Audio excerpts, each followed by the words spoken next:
tried to fix the situation here. So you got this down tree. Came off of the fence here. And it's partly in the road. Old, yes, crab apple, flowering crab.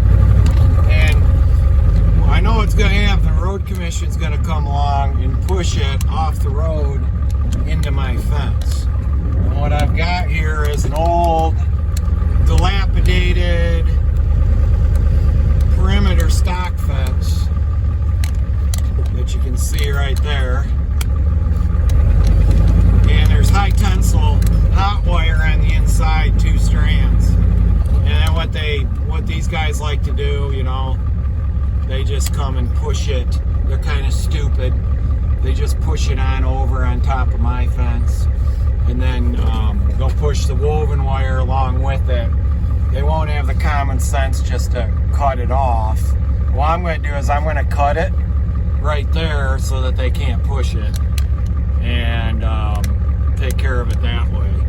And then they've got to, I'll walk on the inside there and cut that off the fence. But even if that's pushing that onto the ground a little bit, that's not that big a deal. It's just you get big shorts when, you know, woven wire is grounding out against that high tensile smooth wood.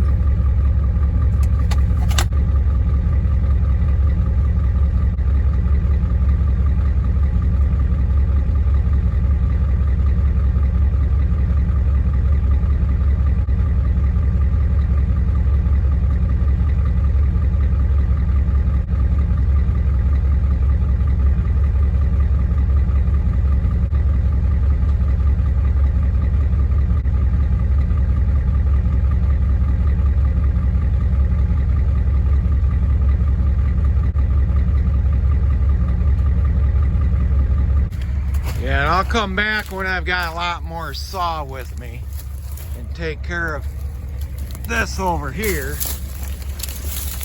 But that'll prevent them probably from pushing it into the fence line like this. This and then this, I'll come back when I got a lot more.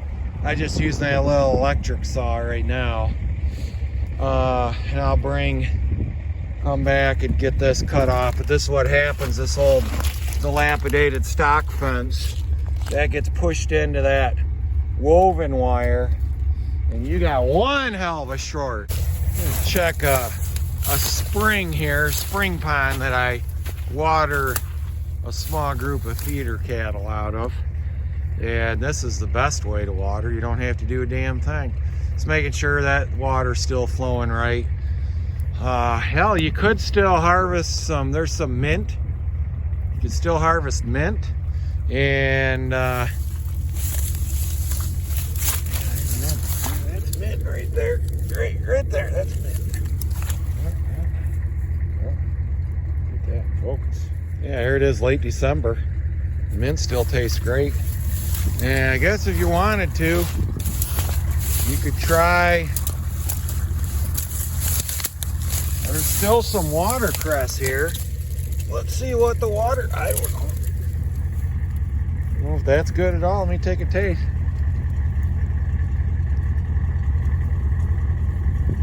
Yeah, you can still harvest watercress.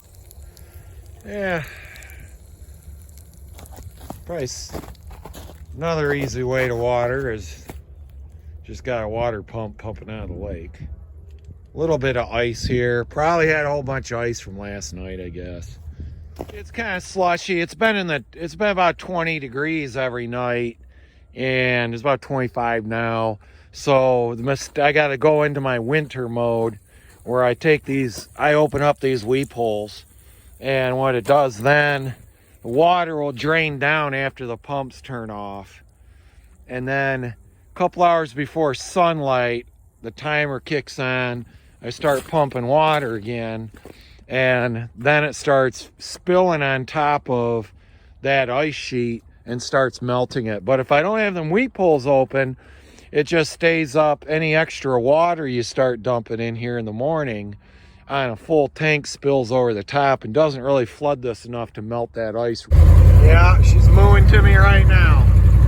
I'm making them clean up that sorghum stalk quite a bit more before we'll see what it's like tomorrow. I talked to Joe, who's been feeding it. He goes, nah. I FaceTimed him and showed him that stalks from that sorghum. He said, nah, his cows clean it up a lot more than that. So, yeah, they ain't crying too much. I walked out there, checked on it. Not like anybody was acting like they were hungry at all.